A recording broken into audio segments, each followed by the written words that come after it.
Hello guys, welcome po ulit dito sa ating kusina. Ngayon po ay magluluto tayo ng pakbet. Ayan, namimiss ko na guys kumain ng pakbet kahit napakamahal ng gulay.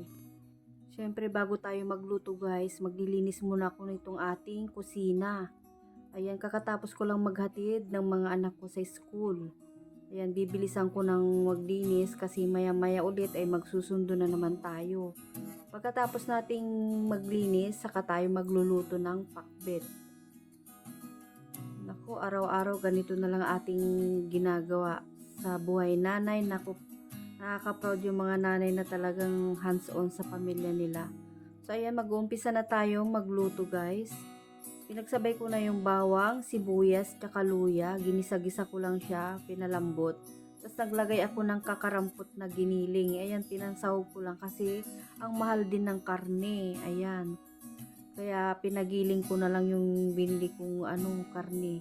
Tapos sinabay ko na rin po yung kamatis para lumambot na. Maganda guys pag malamog yung kamatis.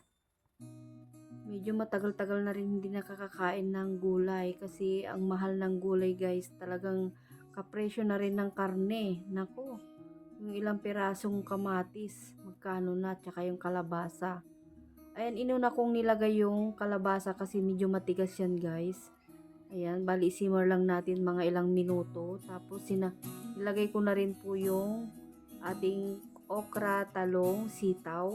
Ayan, hindi naman kumpleto yung aking gulay guys. Ang mahalaga meron tayong gulay. Tapos naglagay ako ng siguro mga 3 kutsarang bagoong isda. Ayan, yung boneless po yun. Tapos naglagay ako ng 1 tasang tubig. Yan na po yung pinakapanimpla niya. Ayan, masarap yan guys. Yan yung pakbet talaga. Tapos naglagay ako ng ginisa mix. Kung may magic sarap din kayo, ayan, maganda rin. Tinakpan ko lang at pinakuluan. Sabi nga nila guys, pagluto na sa kanyo hahaluin. Ayan, yan daw ang teknik na masarap na pakbet. So ayan, malapit na itong maluto guys. Nakaka-excite ng kumain. Tinikman ko muna.